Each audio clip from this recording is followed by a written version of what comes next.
Some members of the media use their platforms to push their own personal bias and agenda to control exactly what people think. And this is extremely dangerous to our democracy. Go to work, get married, have children, act normal, walk on the pavement, watch TV, obey the law, save for your old age, then repeat after me, I am free.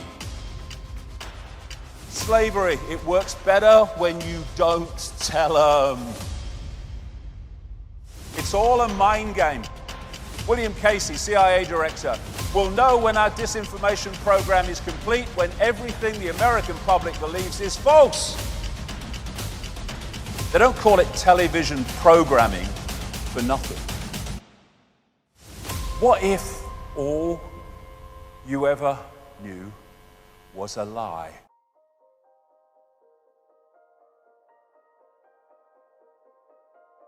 What we call stupid equals asleep.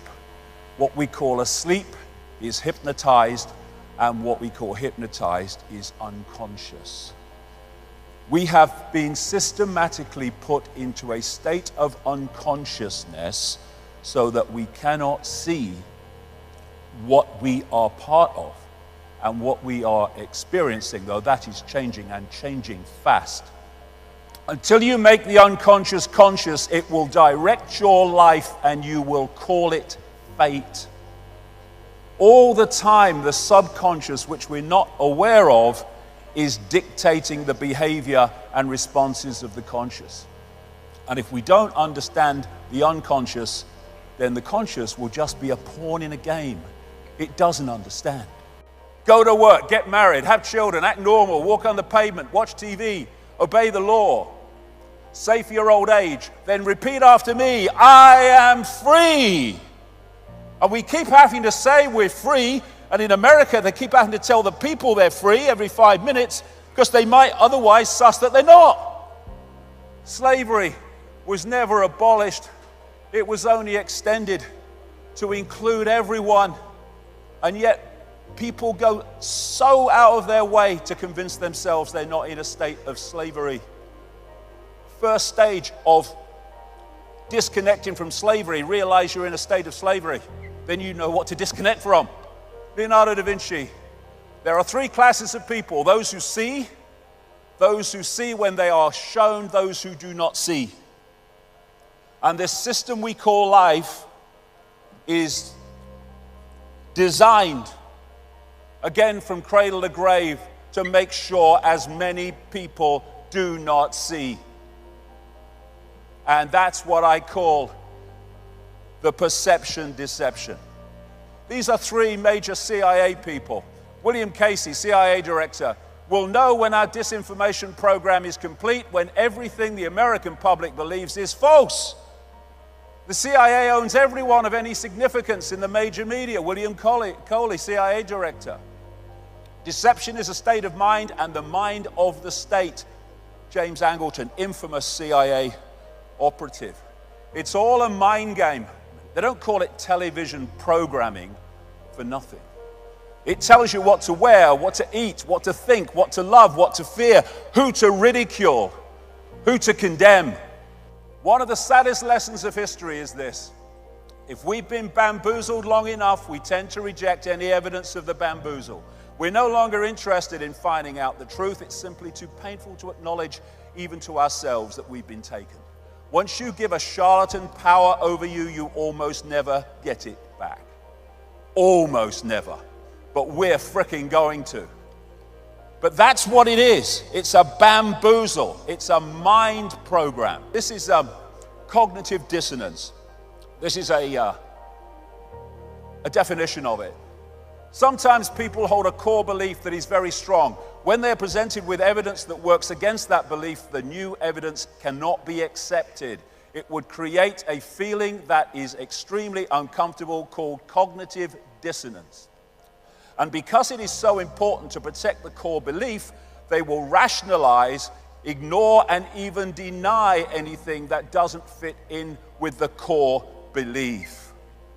Mark Twain, it's easier to fool people than to convince them they have been fooled. Why? Because they don't, understandably, want to realize they've been fooled, but it's a wonderful thing to realize you've been fooled.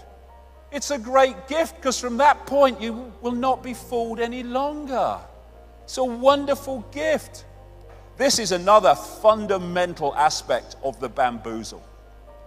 It's called Stockholm Syndrome, a psychological phenomenon in which hostages express empathy and have positive feelings towards their captors, sometimes to the point of defending them. And this scene from the first Matrix movie captured the Stockholm Syndrome so perfectly. You have to understand, most of these people are not ready to be unplugged, and many of them are so inert, so hopelessly dependent on the system, that they will fight to protect it. And this great man, Giordano Bruno, it is proof of a base and low mind for one to wish to think with the masses or the majority, merely because the majority is the majority. Truth does not change because it is or is not believed by a majority of the people. When you find yourself on the side of the majority, it's time to pause and reflect.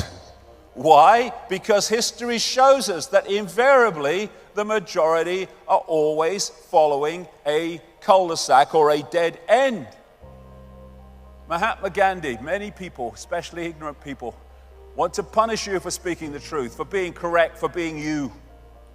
Never apologize for being correct or being years ahead of your time. If you're right and you know it, speak your mind, speak your mind. Even if you are in a minority of one, the truth is still the truth. Birds born in a cage think flying is an illness. What you've been brought up with is your normal, however bloody mad it may be. What we're looking at is what I call bubble people. Bubble people.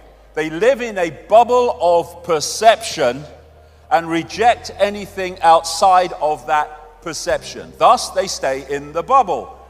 And so all these institutions are programming beliefs and perceptions in the bubble. And unless you break out of it, they're the only perceptions you ever come across. And this is what they say to you. Look, mate, I live in the real world, me. All right, I've got that real world. Go to work, get married, have children, get normal. I am free. That's the real world they're talking about. The real world of human slavery masquerading as freedom. You can ignore reality, but you can't ignore the consequences of ignoring reality. Can you remember who you were before the world told you what you should be? Can any of us remember that? When we're born into a world and from day one we're told who we are, what we should do, what reality is, what we should aspire to, what we should oppose, all of it. Just a program. If you sense more, there is more. Yes. It's people get stuck in the mode of thinking. And when we feel something, what does it feel? You can say, well, it feels right. It shouldn't, but it does.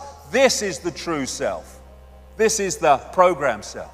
We have the power to change anything. We have got into this situation by realizing or not realizing the power we have, by not realizing the true nature of who we are.